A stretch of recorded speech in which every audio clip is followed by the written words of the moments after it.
ॐ सहना भवतु सहनौ भुनक्तु सह वीर्यङ्करवावहै तेजस्विनावधीतमस्तु मा विद्विषावहै। ॐ शान्ति शान्ति शान्तिः। ॐ नमो भगवते वैवस्वताय मृत्यवे ब्रह्मविद्याचार्याय नचिकेतसे च ॐ श्रीगुरुभ्यो नमः। બાકી છે हरिः થોડી વાર લાગશે. ॐ દયાકરમ દયાકરમ दयाकरं दयाकारं दान्तं धर्मप्रवर्तकं प्रणमामि दयानन्दं मदाचार्यवरं परम्। ॐ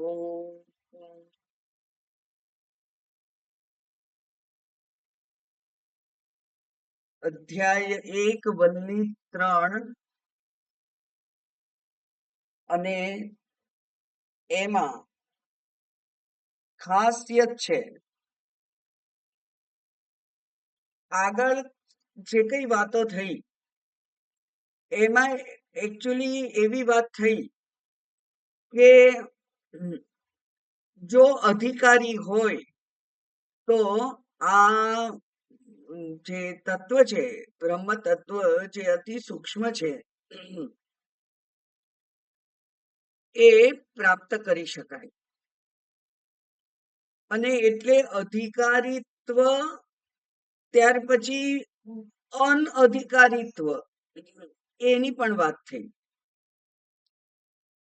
કે જેનું મન શાંત નથી, જે દુષ્ચરિત્રમાંથી વિરામ પામેલો નથી, વગેરે વગેરે જે કંઈ કહ્યું તે. અને એવો જે વ્યક્તિ છે એના માટે તો છેલ્લું મંત્ર જે આપણે જોયો એમાં કહ્યું કે બ્રહ્મ તો આ બધાને ખાઈ જનાર છે. એટલે એ જે ધર્મ અધર્મના ચક્કરમાં પડી રહે અને જે આત્મતત્વનો વિચાર ના કરે એના માટે તો એવા જે ધર્મનું રક્ષણ કરનારા બ્રાહ્મણો અને ક્ષત્રિયો છે એને તો આ બ્રહ્મ છે એ ખાઈ જાય છે. એટલે કે એમનું અસ્તિત્વ રહેતું નથી. અને કેવી રીતે ખાય બ્રહ્મ? તો એ કે છે કે યમરાજા એટલે કાળ. અને કાળનો પણ જે ભક્ષણ કરી જાય છે, કાળનું પણ જેના માટે મહત્વ નથી એવો જે છે તે કાળ શું છે એના માટે? એ કે છે ઉપસેચનમ. એના માટે ચટણી સમાન છે, અથાણા સમાન છે. એવું કઈ અને અધિકારીત્વ અને અનધિકારીત્વ એ બંનેની ચર્ચા આગળ કરી.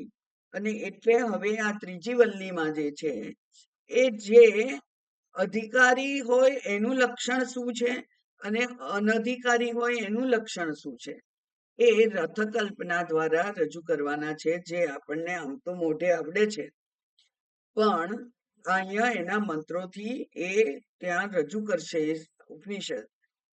અને એટલે રથકલ્પના આ અધ્યાત્મ શાસ્ત્રમાં બહુ પ્રખ્યાત છે કઠોપનિષદની. એનો જે પ્રસ્તાવના કરવા માટે અહીંયા કહ્યું કે આ જે હું છું એ હું એમાં બે વસ્તુ છે, એક જડ શરીર છે અને બીજું ચેતન આત્મા છે. પણ આ બે ની પ્રોક્સિમિટી, બેની નજીકતા એટલી બધી છે કે હું આ જડ શરીરને ચેતન માની લઉં છું. એટલે જડ શરીરને ચેતનતા આપનાર તત્વ એનાથી વિલક્ષણ છે એવું મને સામાન્ય રીતે, એટલે કે સામાન્ય પુરુષને એ ખબર હોતી નથી. અને એટલે અહીંયા જે બે માર્ગ અધ્યાત્મમાં આવ્યા છે એ લોકોને બે માર્ગ, વેદના દ્રષ્ટિકોણથી બે માર્ગ. અને બે માર્ગ કયા? પૂર્વ પૂર્વ મીમાંસા અને ઉત્તર મીમાંસા. અને પૂર્વ મીમાંસામાં કર્મકાંડ છે કે જેમાં સ્વર્ગ વગેરે લોકની પ્રાપ્તિ થાય છે. અને ઉત્તર મીમાંસામાં ઉપનિષદ છે જેમાં આત્યંતિક નિવૃત્તિ એટલે કે જીવન મુક્તિનું ફળ મળે શકે છે. તો આ બંને ફળ એ બધાને મળે એટલા માટે અહીંયા કહ્યું છે કે એવું માનવાની જરૂર નથી કે માત્ર જ્ઞાની છે એને જ આ ફળ મળે છે. હવે તમે કહેશો કે તમે જ અનેક વાર કહેલું છે કે જ્ઞાનેન એવ અમૃતત્વમાન શુભ. હા, એ વાત એકદમ સાચી છે. એ તો ઉપનિષદનું વાક્ય છે, એમાં શંકા હોય જ નહીં. પણ અહીંયા જ્ઞાન એ એક માર્ગ છે અને કર્મથી ક્રમ મુક્તિની પણ વાત શાસ્ત્રમાં કરેલી છે. એટલે કે કર્મ દ્વારા પુણ્ય પ્રાપ્તિ દ્વારા બ્રહ્મલોક પ્રાપ્તિ, અને બ્રહ્મલોકમાં બ્રહ્માજીના મુખેથી તત્વમસી ઉપદેશનું શ્રવણ અને એના દ્વારા મુક્તિ, એમ એને ક્રમ મુક્તિ કહેવાય છે. એ બેની વાત હવે અહીંયા કરે છે, કારણ કે કર્મનો પણ પૂર્ણ રીતે નિષેધ થઈ શકે નહીં, કારણ કે ત્યાં પણ મુક્તિની તો વાત છે. બે રીતે મુક્તિને સમજી શકાય એવું છે. જો પુણ્ય દ્વારા સ્વર્ગ પ્રાપ્તિ થાય તો એ સાપેક્ષ મુક્તિ છે. લાંબા સમય સુધી, કરોડો વર્ષ સુધી, જ્યાં સુધી પુણ્યનો પરિપાક રહે ત્યાં સુધી આ સ્વર્ગમાં રહેવા મળે છે. એટલે એ પણ બહુ લાંબો સમય હોવાને કારણે એને પણ મુક્તિ જ કહી છે. પણ જે જ્ઞાન માર્ગના અધિકારી છે એને ખબર છે કે ક્ષીણે પુણ્યે મર્ત્ય લોકમ વિશંતિ, એવું ભગવાને ભગવદ્ ગીતામાં કહેલું છે. અને એટલે સ્વર્ગની પણ એ લોકો ઈચ્છા કરતા નથી. એટલે માટે ત્યાં સદ્યો મુક્તિ કહેવાય છે, તરત જ મુક્તિ. સદ્યો મુક્તિ એટલે તરત જ, અહીં અને અત્યારે જ મુક્તિ. અને જે કર્મ માર્ગ છે એ કર્મ માર્ગમાં પુણ્યની અતિશયતા હોય ત્યારે બ્રહ્મલોક સુધી જવાની અનુકૂળતા એટલે કે સગવડ છે. અને બ્રહ્મલોકમાં જઈ અને પ્રલય સમયે, આત્યંતિક પ્રલય સમયે બ્રહ્માજી ગુરુ બને છે અને બ્રહ્માજી દ્વારા આ તત્વમસી ઉપદેશનું શ્રવણ કરી અને અંતઃકરણ શુદ્ધ થઈ ગયું હોવાથી હવે એ મુક્તિને પ્રાપ્ત થઈ શકે છે. એ વાત આ મંત્રમાં કરી છે. એટલે કે આપણે એની એક ગયા વખતે મંત્રની ચર્ચા કરેલી અને આજે હવે આપણે ભાષ્ય જોઈશું. ઋતમ પિબંતૌ સુકૃતસ્ય લોકે ગુહામ પ્રવિષ્ટૌ પરમે પરાર્ધે છાયા તપૌ બ્રહ્મવિદો વદન્તિ પંચાગ્નયો યે ચ ત્રિણાચિકેતાઃ. ઋતમ પિબંતૌ સુકૃતસ્ય લોકે ગુહામ પ્રવિષ્ટૌ પરમે પરાર્ધે છાયા તપૌ બ્રહ્મવિદો વદન્તિ પંચાગ્નયો યે ચ ત્રિણાચિકેતાઃ. લોકે સુકૃતસ્ય ઋતમ પિબંતૌ. લોકે એટલે આ ભૂલોકમાં અથવા આ શરીરમાં. આ જે શરીર છે એમાં લોકે સુકૃતસ્ય, સુકૃત ને શંકરાચાર્યજી એનો અર્થ કરે છે સ્વકૃત, પોતે કરેલા કર્મ. કારણ કે શરીર પ્રાપ્ત કોને થાય? પોતે કરેલા કર્મથી શરીર પ્રાપ્ત થાય છે. એટલે સ્વકૃતસ્ય, અને પોતે હંમેશા જો એ જાગૃત હોય જો એ કામ ક્રોધ લોભમાં ફસાયેલો બહુ ના હોય, સાપેક્ષ રીતે એનાથી એ મુક્ત હોય, તો એ સાધક હંમેશા પુણ્ય કર્મ જ કરતો હોય છે. કોઈને નુકસાન પહોંચાડવાનું કર્મ એ સાધક કરી શકે નહીં.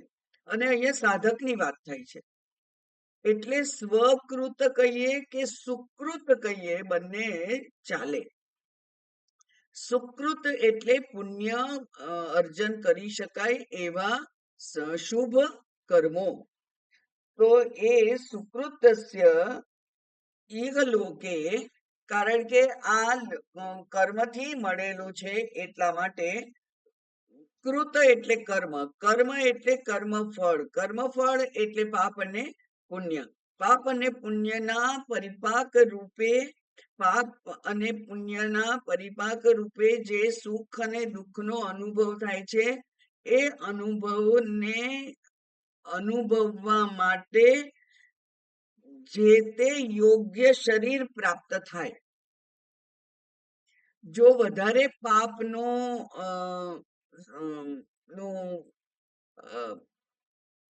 ભાતું હોય, પાપનું જો વધારે ભાતું હોય, તો અન્ય યોનિમાં જન્મ થાય. પુણ્યનું બહુ મોટું ભાતું હોય તો દેવ યોનિમાં જન્મ થાય. અને પાપ અને પુણ્ય લગભગ સમાન હોય ત્યારે મનુષ્ય યોનિમાં જન્મ થાય. પછી પુણ્ય બે પ્રકારના છે. એટલે શુદ્ધ પુણ્ય વધારે હોય અને મનુષ્ય શરીર હોય તો એને અધ્યાત્મ જ્ઞાન પ્રાપ્ત કરવાની અનુકૂળતા પ્રાપ્ત થાય છે. અને સામાન્ય પુણ્ય જો એના અકાઉન્ટમાં વધારે હોય તો એને સુખ પ્રાપ્તિ થાય છે. એટલે દુઃખ ઓછા હોય છે અને સુખનું પ્રાધાન્ય રહે છે. આ પ્રમાણે સુકૃતસ્ય પિબંતૌ ઋતમ, ઋતમ એટલે સત્ય, અને કર્મફળ સત્ય જ છે. કર્મફળ ના મળે એવી કોઈ વ્યવસ્થા જ નથી, એટલા માટે એને કહ્યું ઋતમ. અને કર્મફળની વાત કોણ કરે છે? શાસ્ત્ર કરે છે. કર્મફળની વાત કોણ કરે છે? સમજાવે છે આપણને કોણ? શાસ્ત્ર. અને એટલે સામાન્ય અર્થ એવો થાય છે કે સત્ય એટલે વ્યવહારિક સત્ય. એટલે કે હું કાલે બાગમાં ગઈ હતી કે નહીં, તમે કહો કાલે મેં તમને બાગમાં જોયેલા. હું કહું ના, હું બાગમાં ગઈ નથી ને. પણ હવે જો હું ખરેખર નથી ગઈ તો હું સત્ય બોલું છું, અને હું ગઈ અને મારે તમને નથી જણાવવું તો હું જૂઠું બોલું છું. બરાબર ને? એટલે વ્યવહારિક સત્યને સત્ય કહેવાય છે. અને શાસ્ત્રીય વૈદિક જે સત્ય છે એને ઋતમ પણ કહેવાય છે. કારણ કે વેદના દ્રષ્ટિથી આપણે જાણ્યું કે સત્ય શું છે? આ શરીર પ્રાપ્ત થયું છે, એનો અર્થ જ એવો કે આના પહેલા જે કરેલા પુણ્ય કે પાપ છે, કર્મ છે, એના ફળ રૂપે આ શરીર પ્રાપ્ત થયું છે. તો કર્મનું ફળ મળે જ, એ સત્ય છે કે નહીં? એ સત્ય છે. અને સત્ય છે એવું કોણ સમજાયું તમને? શાસ્ત્રએ સમજાયું. એટલે ઋતમ. અને પિબંતૌ, બે પીએ છે, બે ભોગવે છે. પિબંતૌ એ દ્વિવચન છે. પિબંતૌ દ્વિવચન છે. કોણ કોણ પીએ છે? એટલા માટે અહીંયા ત્યાર પછીનું વાક્ય છે ગુહામ પ્રવિષ્ટૌ પરમે પરાર્ધે. ગુહામ પ્રવિષ્ટૌ, ગુફામાં પ્રવેશીને, ગુફામાં પ્રવેશી અને પછી બેઠેલા છે. કોણ? બે. એ છે પરમે પરાર્ધે. એ બંને કોણ છે? હાર્દ, બુદ્ધિ ગુહામાં. હવે ગુફામાં જેવી રીતે અંધારું હોય એવી રીતે બુદ્ધિમાં પણ અજ્ઞાન રૂપી અંધારું છે. તો એ બુદ્ધિરૂપી અંધારી ગુફામાં એ બે જણ બેઠેલા છે. પરાર્ધે એટલે નાનકડી જગ્યા છે. હૃદય ગુહા કેવી કહેવાય છે? નાની કહેવાય છે. એવી રીતે આ મનુષ્યની બુદ્ધિ પણ કેવી? નાની છે. એ નાનીકડી જગ્યામાં બે જણ યોગ્ય રીતે ગોઠવાઈ અને બેઠેલા છે. કેવી રીતે? છાયા તપૌ. છાયા અને આતપ. આતપ એટલે તડકો. આતપ એટલે તડકો અને છાયા એટલે પડછાયો. તો તડકો અને પડછાયો, સૂર્યનો તડકો પડે ત્યારે પડછાયો ઉત્પન્ન થાય. તો એ બે સાથે સાથે જ હોય હંમેશા, અને એટલે છાયા તપવું. એ પડછાયા અને આ સૂર્ય એટલે કે જીવાત્મા અને પરમાત્મા રૂપે બેઠેલા છે ત્યાં બુદ્ધિ ગુહામાં. એવું બ્રહ્મવિદો વદંતી. એવું બ્રહ્મવિદો કહે છે. જેને બ્રહ્મ જાણ્યો છે એ લોકો કહે છે. એટલે કે બુદ્ધિ ગુહા છે, આપણે કહીએ છીએ કે એને પ્રાપ્તિ સ્થાન છે, ઉપલબ્ધિ સ્થાન છે. એ બુદ્ધિમાં બેઠેલા નથી, પણ બુદ્ધિ એને જાણવા માટે સક્ષમ બને છે. બરાબર? બુદ્ધિ એને જાણવા માટે સક્ષમ બને છે. બુદ્ધિ નિશ્ચય કરે છે અહમ બ્રહ્મ. બરાબર? અહમ બ્રહ્મનો નિશ્ચય કોણ કરે છે? બુદ્ધિ કરે છે. અને એટલે એ બુદ્ધિમાં બેઠેલા છે. બેઠેલું હોય તો જ જડે, કારણ કે આ બ્રહ્મ છે એ બહારથી આવતું નથી. એ તો પ્રાપ્તસ્ય પ્રાપ્તિ છે. બરાબર? સિદ્ધ વસ્તુ છે, એટલે કે અપ્રાપ્ત નથી, સિદ્ધ વસ્તુ છે. એટલે બ્રહ્મવિદો એવું જાણે છે અને એને કહે છે કે એ તો જીવાત્મા અને પરમાત્મા બુદ્ધિ ગુફામાં બેઠેલા છે, જાણે કે. અને આ સુખ દુઃખ જે પડે એનો બંને ભેગા થઈ અને પાન કરે છે, બંને એને ભોગવે છે. હવે બીજો એક પ્રશ્ન પણ થાય કે જો પરમાત્મા ભોગવતા હોય તો એનામાં અને આપણામાં શું ફેર? તો એ કે છે કે જાણે કે ભોગવે છે. આ આત્મા પણ જાણે કે ભોગવે છે. ખરેખર જીવાત્મા પણ ભોગવતો નથી ને પરમાત્મા એ ભોગવતો નથી. પણ પરમાત્મામાં ના હોવાથી જીવાત્માનું પ્રતિબિંબ છે, અને જીવાત્માના પ્રતિબિંબથી પ્રકાશિત એવી ઇન્દ્રિયો છે, મન છે, બુદ્ધિ છે. એ મન બુદ્ધિ થકી આ ભોગવે છે. ખરેખર દુઃખી કે સુખી કોણ થાય છે? મન થાય છે. એટલે યુક્તિથી આપણને શાસ્ત્રએ સમજાયું છે કે જ્યારે મન લય પામી ગયેલું હોય છે સુષુપ્તિમાં, ત્યારે સુખ કે દુઃખનો અનુભવ થતો નથી. એનો અર્થ એવો થયો કે આ સુખ કે દુઃખ એ અનુભવવા માટેનું ક્ષેત્ર કયું છે? સાધન કયું છે? મન છે. એટલે આત્મા સુખી દુઃખી થતો નથી. આત્મા શાંત અશાંત થતો નથી. મને બહુ જ શારીરિક પીડા થાય છે એટલે આત્મા અશાંત થઈ જાય એવું નથી થતું. અશાંત મન જ થઈ જાય છે કે હવે બહુ દુખે છે, બહુ દુખે છે, ક્યારે મટશે? એવું કોણ કે છે? મન કે છે. એટલે જો મનને સત્યતા આપીએ તો આપણે સુખી છીએ, મનને સત્યતા આપીએ તો આપણે દુખી છીએ.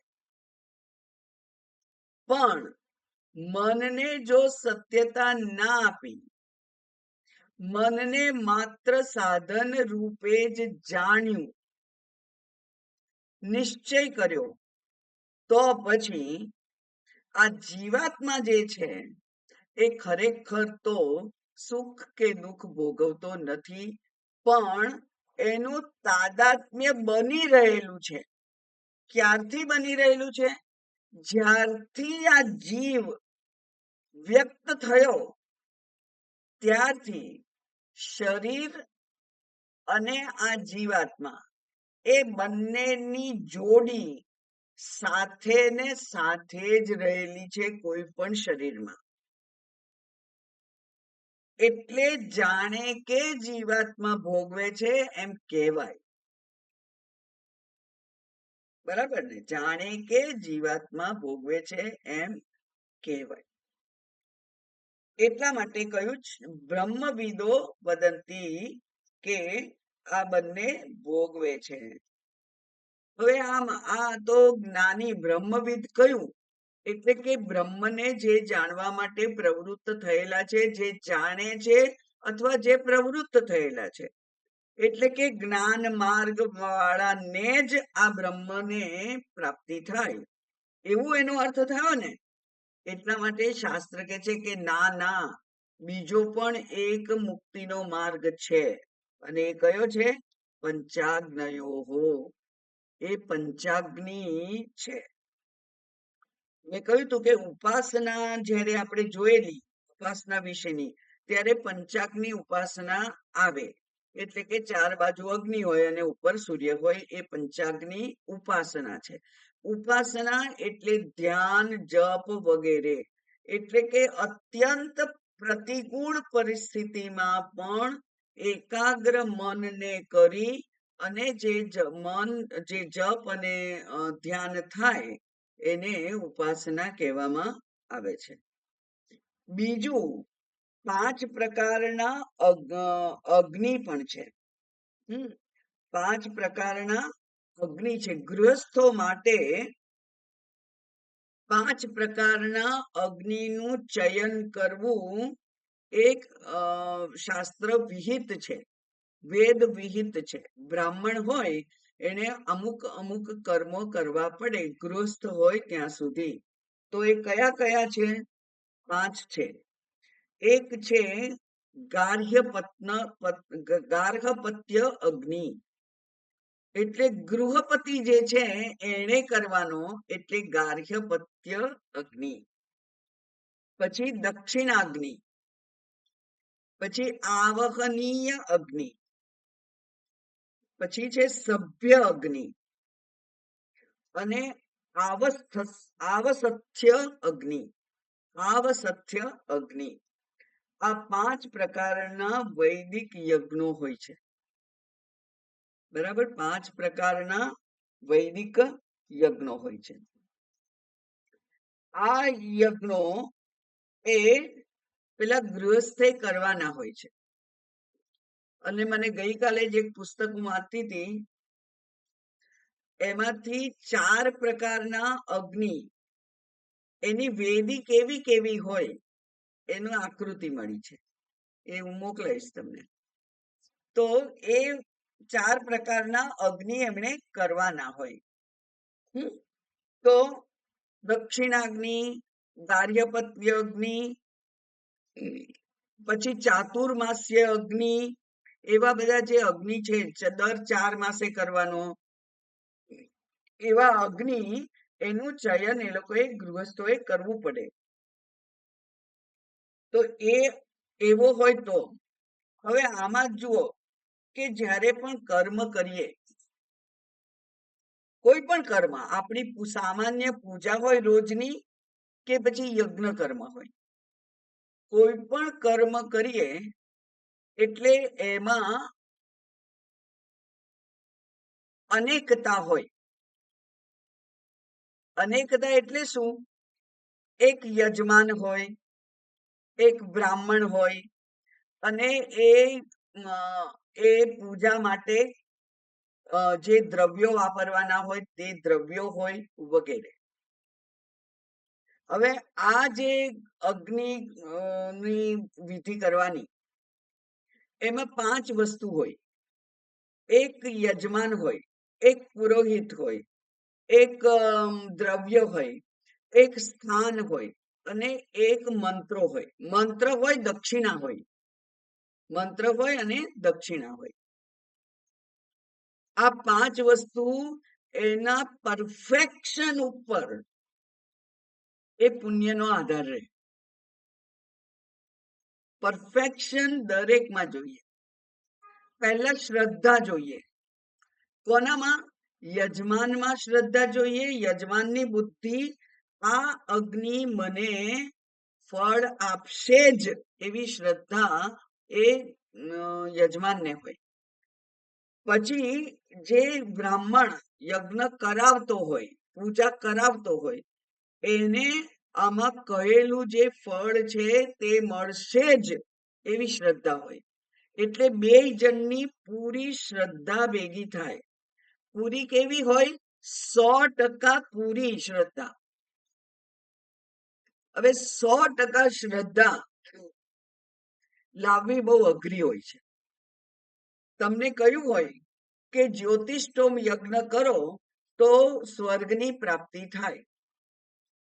જ્યોતિષ્ટોમ યજ્ઞ કરેલા કેટલાક લોકોને તમે જોયા પણ હોય કે એમણે જ્યોતિષ્ટોમ યજ્ઞ કર્યો, પણ એમને સ્વર્ગની પ્રાપ્તિ થઈ કે નહીં એની તમને કોઈ ખાતરી મળે? એની કોઈ ખાતરી મળે નહીં. બરાબર? એટલે આપણે માની લેવાનું છે. એટલા માટે ત્યાં શ્રદ્ધા જોઈએ કે શાસ્ત્ર કહે છે એટલે એ થાય જ.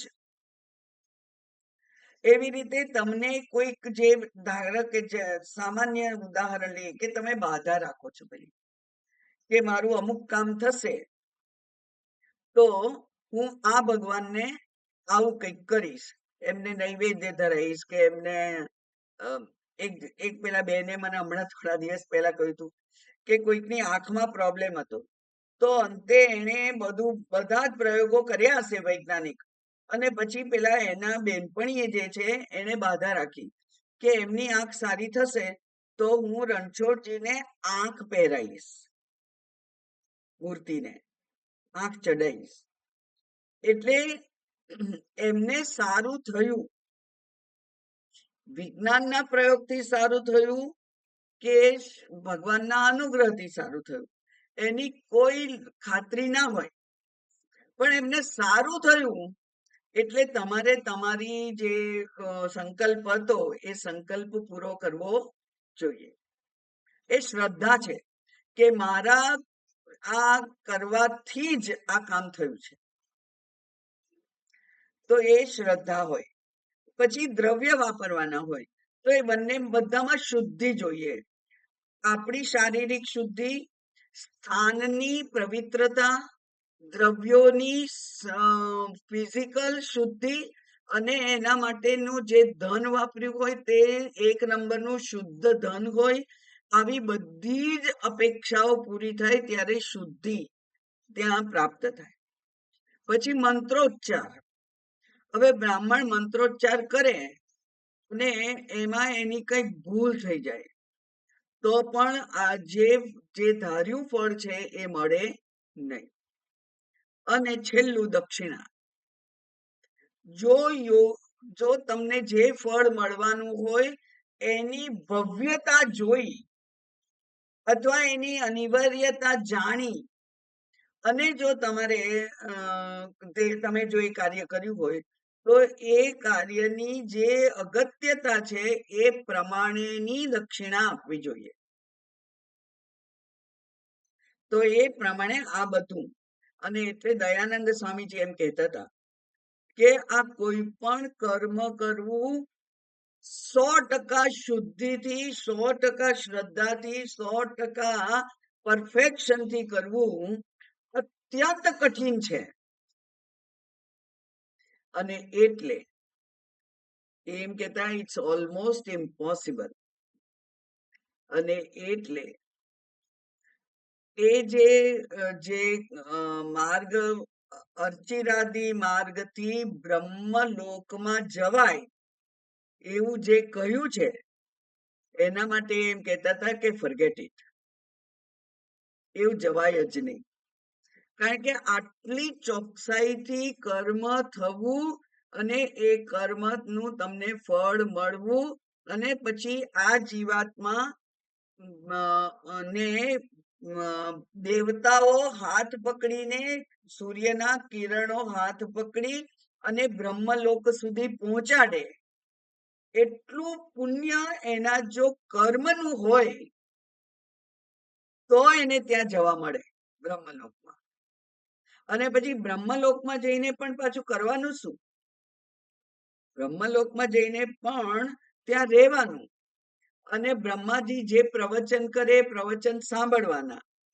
અને એ પ્રવચનમાં જ્યારે તત્વમસી વાક્યનો ઉપદેશ આવે ત્યારે અંતઃકરણ શુદ્ધ થયેલું હોવાથી એને તે વખતે ત્યાં તત્વમસી નો ના રિસ્પોન્સ રૂપે અહમ બ્રહ્માસ્મી વૃત્તિ ઉત્પન્ન થાય અને અહમ બ્રહ્મ એમ એને નિશ્ચય થાય એટલે એની મુક્તિ ત્યાં થાય. એટલે આ લાંબો માર્ગ છે, રસ્તો લાંબો છે, અઘરો પણ છે.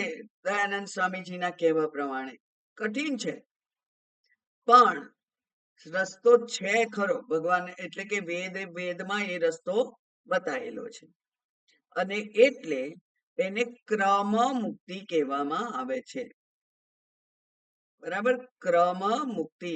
પગથિયા ચડી ચડી ચડી અને ઉપર જવાનું અને પછી ત્યાં ટોચ ઉપર પહોંચાય તે મુક્તિ થાય એવું કહેવામાં આવે છે, એ ક્રમ મુક્તિ. અને એટલે પંચાગ્નિ નું અનુષ્ઠાન કરતા જે ગૃહસ્થો છે એને પણ આ જે અંદર બે જીવ રહેલા છે એ બે જીવના દર્શન થઈ શકે. બરાબર, અત્યારે તો બે કહીએ ને આપણે, બે કેવું પડે હમણાં. એટલે અંદર જે બે રહેલા છે એને એ જાણી શકે. તો અહીંયા પંચાગ્નયો કહી અને કર્મ માર્ગીઓનો ઉલ્લેખ કરેલો છે. આગળ કહ્યું બ્રહ્મવિદો વદંતી, બ્રહ્મવિદ કે છે. પછી કે છે કર્મ માર્ગીઓને પણ એ પ્રાપ્ત થઈ શકે. અને ત્યાર પછી ત્રિણાચિકેતા, અને જે લોકો ત્રિણાચિકેત યજ્ઞ કરે એને પણ સ્વર્ગલોકની પ્રાપ્તિ થાય, સ્વર્ગલોકથી બ્રહ્મલોકની પણ પ્રાપ્તિ થઈ શકે અને એમાં એમની ક્રમ મુક્તિ થઈ શકે અથવા એને સ્વર્ગલોકની પ્રાપ્તિ થાય. કારણ કે ત્રિણાચિકેત યજ્ઞ છે એ સ્વર્ગલોક માટે છે, એટલે લાંબા સમય સુધી એને સુખ પ્રાપ્તિ રહે, પણ આત્યંતિક નિવૃત્તિ થાય નહીં. આમ અહીંયા વાત કરી છે ત્રણ પ્રકારના લોકોની. એક કોણ લોક છે? એક છે જે વેદમાં બતાવેલા યજ્ઞ યાગ કરી અને બ્રહ્મલોકમાં જઈ અને એ બ્રહ્માજી પાસેથી શ્રવણ કરી અને મુક્તિ પ્રાપ્ત કરે, એ ક્રમ મુક્તિ છે.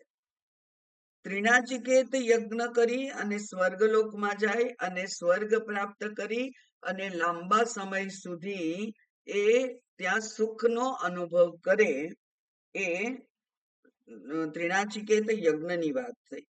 અને ત્યાર પછી કહ્યું બ્રહ્મવિદો વદંતી.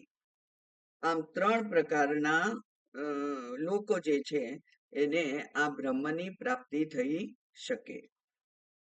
હવે જોઈએ ભાષ્ય. ઋતમ, ઋતમ એટલે સત્યમ. ઋતમનો અર્થ શું કર્યો? સત્યમ. અને સત્યમ ઇઝ ઇક્વલ ટુ અવશ્યમ ભાવિત્વાત, જે અવશ્ય થવાનું જ છે એટલા માટે એને સત્ય કહ્યું. શું અવશ્ય થવાનું જ છે? કર્મ ફલમ, કર્મ ફળ ઉત્પન્ન થવાનું જ છે. તમે કર્મ કરો એટલે ફળ ઉત્પન્ન થવાની 100% ગેરંટી છે. કોઈ પણ નાનામાં નાનું કર્મ પણ ફળ ઉત્પન્ન કર્યા વગર નાશ પામે નહીં, અને મોટામાં મોટું કર્મ પણ ફળ ઉત્પન્ન કર્યા વગર સમાપ્ત થાય નહીં. એટલે કર્મ એટલે જ કર્મફળ. અને આપણે કર્મના ફળને પ્રાપ્ત કરવા માટે જ કરીએ છીએ. ભૂખ લાગી હોય તો જ રસોડામાં જઈ અને ડબ્બો ખોલીએ છીએ, બરાબર. અને ક્યાંક અમદાવાદ, વડોદરા, મુંબઈ જવું હોય તો જ ટ્રેનમાં બેસીએ, સ્ટેશન જઈએ, ટ્રેનમાં બસમાં, કારમાં બેસીએ, વાહનમાં બેસીએ. ક્યારે? જવું હોય તો જ. અને જવું હોય એટલે બેઠા તો તમે પહોંચવાના તો ખરા જ કે નહીં. કોઈક એક્સપ્રેસ ટ્રેન છે અને કોઈક લોકલ ટ્રેન છે, પણ પહોંચવાના ખરા. એટલે 100% પહોંચવાના. તમે ટ્રેનમાં બેસી ગયા એટલે પહોંચી જવાના, એ નક્કી. આમ કર્મફળ એ સત્યનો ગૌણ અર્થ થાય. મુખ્ય અર્થ તો મેં કહ્યું એ પ્રમાણે કે સત્ય ઋતમ એટલે જે વેદે કહેલું સત્ય છે તે. અને એને સમજવા માટે, અત્યારે સમજવા માટે કર્મ રૂપે પણ એને જાણી શકાય. એટલે એ કર્મફલમ અને પીબંતૌ, અને પીએ છે. પીએ કર્મફળ જેવું ઉત્પન્ન થાય એવું તરત જ સુખ કે દુઃખ થાય કે નહીં? સુખ કે દુઃખ થાય. અને જ્યારે બહુ માથું દુખતું હોય, ચા મળી ગઈ તો સુખ થયું તરત જ. અને ચા પીતા પીતા ઉતાવળ થઈ ગઈ અને જીભ દાઝી ગઈ તો દુઃખ થયું. તો તેનું પણ સુખ કે દુઃખનો અનુભવ તત્કાલિક થાય. એટલે કહ્યું તું મેં કે વૈજ્ઞાનિક દ્રષ્ટિકોણથી પણ આ સાચું છે કે કંઈ પણ પીણું પીએ એટલે એની અસર તરત જ થાય, બરાબર. તો અહીંયા પીબંતૌ છે. અને કોણ છે? તો કે છે કે જીવ પરમાત્મા નવ. ઉપર આનંદગીરીજીએ લખ્યું, નહીં, આપણે એમાં લખ્યું છે બ્રેકેટમાં, કે શું લખ્યું છે? ઋતમ પીબંતૌ. એ બે કોણ છે? જીવાત્મા અને પરમાત્મા, બે છે. પછી સ્પષ્ટતા કરે છે, કારણ કે તરત જ આપણને પ્રશ્ન થાય કે જીવાત્મા અને પરમાત્મા બે ફળ પ્રાપ્ત કરે છે. એટલા શંકરાચાર્યજી કે છે એક તત્ર કર્મફલમ પીબતી. એક કર્મફળને પીએ છે એટલે કે ભોગવે છે, ભૂંગતે, ભોગવે છે. ન ઇતરહ, પણ બીજો નહીં. એટલે સમાને વૃક્ષે પરિશસ્વ જાતે, બરાબર. બે એક જ ડાળ ઉપર બેઠા છે, પણ એક ફળને અતિ કરે છે અને બીજો અભિચાકશીતી, બીજો એને જુએ છે માત્ર. તો એ જીવાત્મા અને પરમાત્મા. તથાપી, છતાં પણ, ખરેખર પરમાત્મા નથી ભોગ કરતો, છતાં પણ પાતૃ સંબંધાત, પીવા વાળો જે છે ને એના સંબંધમાં હોવાથી, એના તાદાત્મ્યમાં હોવાથી, કાયમ એને અનુગ્રહ એના ઉપર વરસાવેલો રાખતો હોવાથી, એની સાથે ને સાથે હોવાથી જીવાત્મા અને પરમાત્માને જુદા કરી શકાય? ના કરી શકાય, બરાબર ને. એટલે કે આ બિંબ અને પ્રતિબિંબ, એને જુદું કરી શકાય? ના કરી શકાય. પડછાયો અને તડકો, એ બેને જુદા જુદા ના જોઈ શકાય. પણ તડકો હોય તો જ પડછાયો હોય, એટલે બંને એક સાથે જ દેખાય. અને એટલા માટે કહ્યું કે પાતૃ સંબંધાત, એ પેલા જીવાત્મા સાથે એને ગાઢ સંબંધ છે. એટલે પીબંતૌ ઇતિ ઉચ્યતે. એટલે બહુ દ્વિવચન વાપર્યું છે, એવું કહેવાય છે કે માટે પીબંતો એવું દ્વિવચન અહીંયા વાપર્યું છે, બે પીએ છે. અને ત્યાં શાસ્ત્રમાં કેટલાક ન્યાય છે.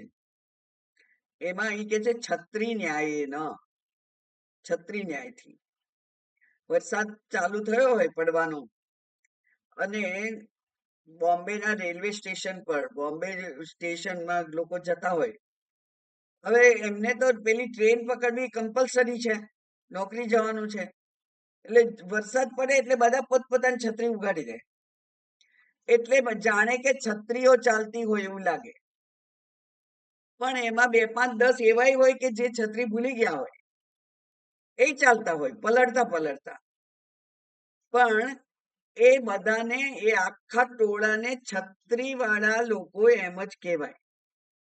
આ બધા છત્રી વાળા જાય છે એમ કે. હવે 5-6 પેલા છત્રી વગરના છે તે એને ના ગણવાના હોય, કારણ કે મુખ્ય શું દેખાય છે? છત્રી. એટલે છત્રી ન્યાય ન એમ કે છે, છત્રી ન્યાયથી. હવે સુકૃતસ્ય એટલે શું? તો કે છે સુકૃતસ્ય સ્વયં કૃતસ્ય કર્મણઃ, પોતે જ કરેલા જે કર્મો છે તે. પોતાને ફળ પ્રાપ્તિ માટે કર્મ કર્યું હોય એટલે એણે સારું જ કર્મ કર્યું હોય, સુકૃત જ કર્યું હોય. એટલે ઋતમ ઇતિ પૂર્વેણ સંબંધ. એ કેવું છે? એ કે છે કે પોતે જ કરેલું છે એટલે કર્મનું ફળ પ્રાપ્ત થવાનું જ છે, એટલે એને સત્ય કહેવું એવું આગળ કહી જ દીધું છે, એટલે કે આગળના સંબંધથી એ સત્ય જ છે. ત્યાર પછી શું કહ્યું? લોકે. લોકે એટલે અસ્મિન શરીરે, આ શરીરમાં, આ શરીરમાં. તો આ પૃથ્વી પર પણ કહેવાય અને આ શરીરમાં પણ કહેવાય. અત્યારે આપણે વાત કરી રહ્યા છીએ શરીર અને આત્માની, અને એટલે લોકનો અર્થ થાય આ શરીર. અસ્મિન શરીરે. પછી અસ્મિન શરીરે, આ શરીરમાં ક્યાં પ્રાપ્ત થાય? આમ તો આખા શરીરમાં પ્રાપ્ત થાય છે જો તમારી દ્રષ્ટિ હોય તો, પણ તોય તે તમારે જો એને એના દર્શન કરવા હોય તો જેમ આ મોઢાના દર્શન કરવા હોય તો અરીસા પાસે જવું પડે, એમ આ આત્માના દર્શન કરવા હોય તો ક્યાં જવું પડે? ગુહાયામ, ગુફામાં. ગુહામ એટલે ગુહાયામ. અને ગુહા કઈ છે? તો કે છે બુદ્ધૌ, બુદ્ધિમાં. પ્રવિષ્ટૌ, પ્રવેશેલા છે, બુદ્ધિમાં પ્રવેશેલા છે, બુદ્ધિમાં પ્રવેશેલા છે. આપણને બુદ્ધિથી ખબર પણ છે, પણ છતાંય બુદ્ધિ જો એટલી સૂક્ષ્મ વસ્તુ જોવા માટે સક્ષમ ના હોય તો આપણને એના સ્પષ્ટ દર્શન થતા નથી. એના હોવાનો અંદાજ આવે છે ને, મને તમને આવે છે, કારણ કે આપણે જાણ્યું છે, શાસ્ત્ર દ્વારા એ જાણ્યું છે. બીજા કોને અંદાજ આવે છે? શરીર જડ છે, શરીર તો લાકડું કહેવાય, લાકડું, ટેબલ જેવું જડ છે, એવું શરીર જડ છે એવું કોઈકને કહીએ તો અજ્ઞાનીને એ વાક્ય ગમે? ના ગમે. સ્વીકારે? ના સ્વીકારે. શરીર જડ નથી. શરીરમાં ટાંકણી મારો, તરત હાથ ઊંચો થઈ જાય છે. ક્યાંથી જડ છે? જે શાસ્ત્રના શબ્દોને ગુરુ દ્વારા સાંભળી અને સમજવા માટે પ્રવૃત્ત થયો છે, એને ખબર પડે છે કે આ એક વસ્તુ જ્યાં છે ત્યાં બે છે. આ સાધન રૂપ શરીર છે અને એને ચેતનતા આપનાર આત્મા છે, ચૈતન્ય છે, એવું એને ખબર છે. જેમ પેલી ટોર્ચમાં એનું ઘર હોય, એમાં બલ્બ હોય, એમાં કાચ હોય, એમાં બધું જ હોય, પણ સેલ ના નાખ્યા હોય તો એ ટોર્ચ કામ કરે નહીં. એવી રીતે આ સેલ સ્થાનીય છે આત્મા, જે આ સર્વને સત્તા અને સ્ફૂર્તિ આપે છે. એવું જે આ અધ્યાત્મ માર્ગે ચાલેલો છે એ જાણે છે. એટલા માટે કહ્યું કે એ ગુહાયામ બુદ્ધૌ પ્રવિષ્ટૌ. પરમે, પરમે એટલે શું? એ કે છે બાહ્ય પુરુષ આકાશ સંસ્થાન અપેક્ષયા પરમમ. હવે બહાર જે છે એ બહાર કરતા અંદર જુદું છે, બરાબર ને? એક મહાકાશ છે, પણ પેલું દિવાલો બનાવી દીધી ઘટાની, એટલે અંદર છે એને ઘટાકાશ કયો. એવી જ રીતે આ ચૈતન્ય પરમ છે. બહારનું જે પરમ ચૈતન્ય છે એ જ જે જ્યારે આ શરીરની રચના થઈ ત્યારે અંદર જતું રહ્યું છે, એટલે એ પણ પરમ જ છે. અને પરમ ચૈતન્યની ઉપલબ્ધિ ક્યાં થાય? બુદ્ધિમાં. અને એટલે બુદ્ધિ અગત્યની છે. એટલા માટે કહ્યું પરમે. પરમે એટલે શું? તો કે છે બાહ્ય પુરુષ, પુરુષની બહાર જે આકાશ છે એ એની અપેક્ષા પેલું અંદર છે, એટલે કે એ ઉચ્ચ છે, મોટું છે. એટલા માટે પરમમ. અને પરાર્ધે, પરાર્ધે એટલે અંતસ્થિત, અંદર અંદર છે જે. પરાર્ધે એટલે બુદ્ધિ ગુફામાં અંદર છે. પરસ્ય બ્રહ્મણ અર્ધમ સ્થાનમ પરાર્ધમ. બ્રહ્મનું જે અર્ધમ સ્થાનમ, અર્ધમ સ્થાનમ એટલે અડધું સ્થાન એવું નહીં, પણ જ્યાં જીવાત્મા દેખાય છે નાનું સ્થાન, ત્યાં એ ક્યાં છે? તો કે છે હાર્દ આકાશમ, હૃદય આકાશમાં. આકાશ જેમ નિર્મળ છે, એમ જો હૃદય પણ એટલે કે આ અંતઃકરણ પણ જો નિર્મળ હોય તો પરમાત્માના દર્શન તરત જ થઈ જાય છે કે નહીં? એટલા માટે આકાશ અને બ્રહ્મ એની સરખામણી બહુ બધી વાર કરવામાં આવે છે. નિર્મળતાની દ્રષ્ટિએ આકાશ જેવું જ નિર્મળ બ્રહ્મ છે. એવી જ રીતે અસંગ, આકાશ જેમ અસંગ છે એવી રીતે આ બ્રહ્મ પણ અસંગ છે. આકાશ જેમ સર્વત્ર છે, સર્વવ્યાપી છે, એમ બ્રહ્મ પણ સર્વવ્યાપી છે. આવા બધા લક્ષણો, મોટા ભાગના લક્ષણો આકાશના સરખા હોવાથી આકાશના ની કમ્પેરિઝન થાય છે. માત્ર એક જ ફેર છે, અને એ છે જનિત્વ, જન્મ થયો છે. એતસ્મિન આત્મનઃ આકાશ સંભૂત, આકાશનો જન્મ થયો, બ્રહ્મનો જન્મ થયો છે એવું નથી. આ એક જ ફેર છે. બાકી બધા જ લક્ષણો આકાશના અને બ્રહ્મના સરખા છે. એટલે વારંવાર આકાશની સાથે બ્રહ્મની કમ્પેરિઝન કરવામાં આવે છે. હાર્દાકાશે પ્રવિષ્ટૌ ઇતિ અર્થઃ. તૌ ચ તે બંને કેવા છે? છાયા તપૌ ઇવ, જાણે કે તડકો અને છાંયડો છે. જાણે કે તડકો અને પડછાયો છે. કેવા? એટલે છાયા ને તપ બંને કેવું? આ તપ બે કેવા છે? તો કે જે વિલક્ષણ, એ બંને વિલક્ષણ છે. એ બેના લક્ષણ સરખા નથી. છાયા એ અજ્ઞાન છે અને આતપ એ જ્ઞાન છે. અંધકાર એ અજ્ઞાન છે અને પ્રકાશ એ જ્ઞાન છે. એમ એક અજ્ઞાની છે અને એક જ્ઞાન સ્વરૂપ છે. આ જીવાત્મા પણ જાણે કે અજ્ઞાની બની ગયો છે તો એ પરમાત્મા પણ પોતાને નાનો માની લીધેલો છે. જેમ આપણે તો ઘરના માલિક, પણ આપણે માનીએ કે નાના પેલો દીકરો જે કમાય છે ને એને જ માલિક કહેવો જોઈએ, એટલે પછી આપણે બધું એને પૂછી પૂછીને કરવાનું હોય.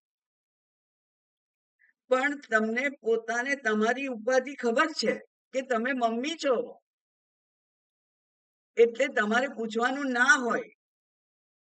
પણ આપણે ઉપાધિથી જો મર્યાદિત માનીએ આપણને તો મર્યાદિત છે, મર્યાદિત ના માનીએ તો નથી મર્યાદિત. ઉપાધિ હંમેશા મર્યાદિત છે, પણ ઉપાધિ તો શરીર છે.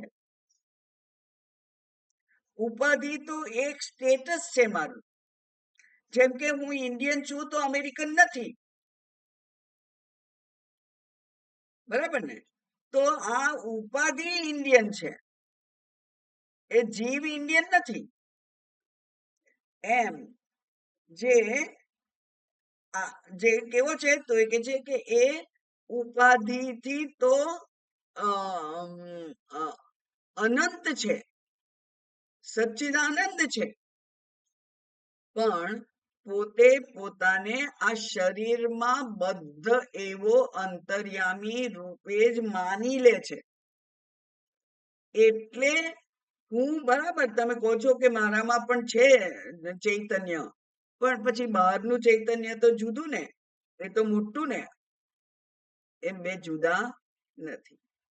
મોટું જે બહાર છે એનું જ પ્રતિબિંબ છે. એટલે આપણે ગમે તેવા 5 ફૂટના હોઈએ ને 1.5 ફૂટ આપણી પહોળાઈ હોય, ગમે તે હોઈએ, પણ ફોટો એક હોય 1 ઇંચ બાય 1 ઇંચનો, તો આપણે ફોટામાં સમાઈ જઈએ છીએ કે નહીં? તો આપણે 1 ઇંચના છીએ, આપણે 1 ઇંચના નથી. પણ આ જે છે એનો જે ફોટો છે, એટલે કે એ જ છે. એટલે તમે ફોટો બતાવીને કહો એટલે કોઈ એમ કે આ તમે છો કે આ તમે છો, એટલે તમે એમ કહો કે હવે અહીંયા આ છે એ જ અંદર છે, ત્યાં એવું કહેવું પડે. એમ અહીંયા પણ કહ્યું કે પરાર્ધમ હાર્દ આકાશમ તસ્મિન હિ પરમ બ્રહ્મ ઉપલભ્યતે. તસ્મિન તેમાં જ આ પરમ બ્રહ્મ છે એની ઉપલબ્ધિ થાય છે, બુદ્ધિમાં જ બુદ્ધિથી જ એને જાણી શકાય છે. અતઃ માટે તસ્મિન તેમાં પરમે પરાર્ધે એટલે કે શું? હાર્દ આકાશે પ્રવિષ્ટૌ ઇતિ અર્થઃ. તવ ચ છાયા તપૌ ઇવ વિલક્ષણો. કેવી રીતે વિલક્ષણ છે? તો કે છે સંસારિત્વ અસંસારિત્વેન. એક સંસારી છે અને એક અસંસારી છે.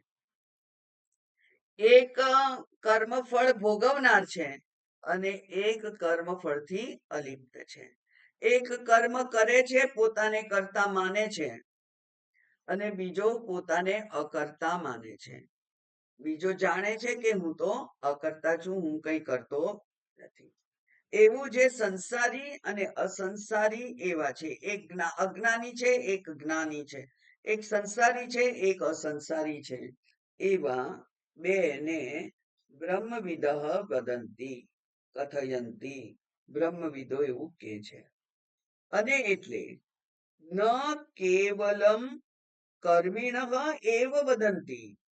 એ કે છે કે ના ના, માત્ર ન કેવલમ અકર્મિણ એવ વદંતી. અકર્મિણ એટલે કર્મી નથી, એટલે કે બ્રહ્મવિદ. બ્રહ્મવિદ જ એવું કે છે એવું નહીં. પંચાગ્નય ગૃહસ્થાઃ અપી. પંચાગ્નિ અગ્નિ જેનું અનુશીલન કરે છે એ બ્રાહ્મણો પણ ગૃહસ્થો પણ એ કહે છે. અને એ ચ ત્રિણાચિકેતા, અને આ જે ત્રિણાચિકેત છે એટલે કે ત્રિહિ કૃત્વો, 3 વખત જો ત્રિણાચિકેત અગ્નિનું ચયન કરે, 3 વખત, તો નાચિકેતો અગ્નિશ્ચેતો યૈહિ, જેના દ્વારા આ નચિકેતા યજ્ઞનું 3 વાર ચયન કરવામાં આવે તો તે ત્રિણાચિકેતા, એ લોકો પણ આ બ્રહ્મને જાણી શકે છે. એટલે કે માત્ર જ્ઞાન માર્ગથી જ આ પ્રાપ્ત થાય એવું નહીં. જ્ઞાન માર્ગથી જે પ્રાપ્ત થાય છે એ સીધું પ્રાપ્ત થાય છે, એને સદ્યો મુક્તિ કહેવાય. જે ક્ષણે અહમ બ્રહ્માસ્મિ થયું એ જ ક્ષણથી તમે મુક્ત, પછી કઈ કરવાનું રહેતું નથી. જ્યારે આ કર્મી લોકો છે એ ખૂબ બધું આખી જિંદગી, અને એક જિંદગી નહીં, 2-4 જિંદગી સુધી કર્મ કર્મ કર્મ કર્મ કરી અને ખૂબ મહેનત કરી હોય, ત્યારે એ બ્રહ્મલોકમાં જવા પામે છે, અને ત્યાં જઈને પછી મુક્તિ પામે છે. એટલે એને ક્રમ મુક્તિ કહેવામાં આવે છે. આ સૃષ્ટિ યજ્ઞમાં પણ 5 પ્રકારના યજ્ઞ કલ્પવામાં આવ્યા છે. સૃષ્ટિમાં પણ યજ્ઞ ચાલી જ રહ્યો છે ને, તો એ શું છે? એ કે છે સ્વર્ગ, વાદળ, પૃથ્વી, પુરુષ અને સ્ત્રી. સ્વર્ગ છે એમાં શ્રદ્ધાની આહુતિ આપવાની હોય ત્યારે તમને સ્વર્ગ પ્રાપ્ત થાય.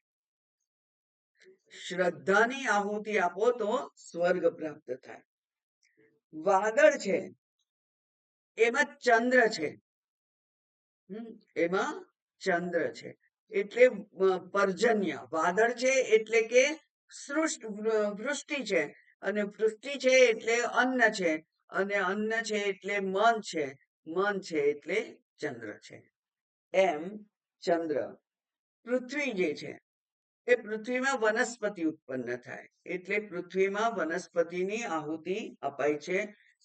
બી રોપવું પડે, બી રોપો તો અંકુર ઉગે, એમ પૃથ્વીમાં પેલી વનસ્પતિની આહુતિ અપાય છે.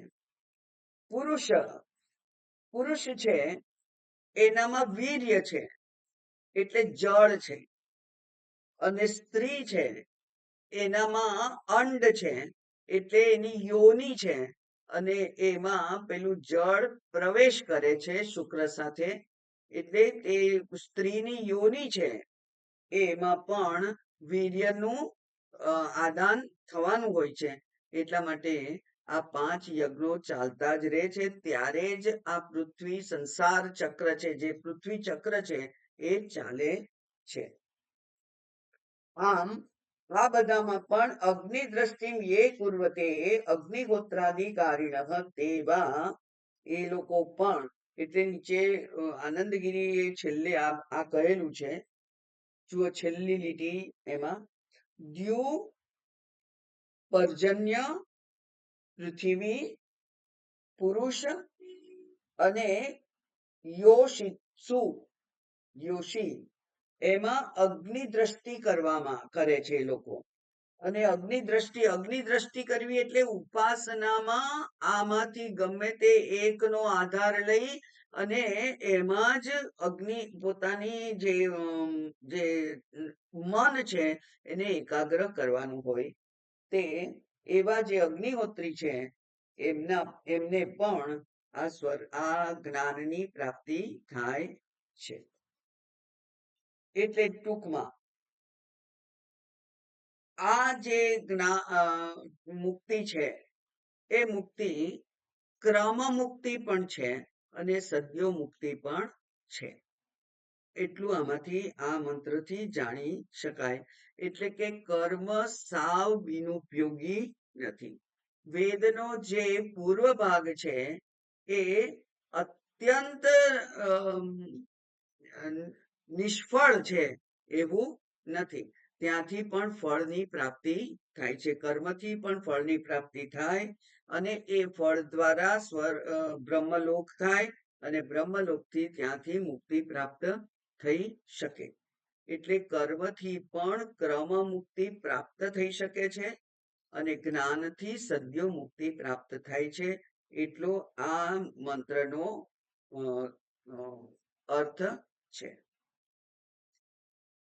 ઓમ પૂર્ણમદ પૂર્ણમિદમ પૂર્ણાત પૂર્ણમુદચ્યતે પૂર્ણસ્ય પૂર્ણમાદાય પૂર્ણમેવાવશિષ્યતે.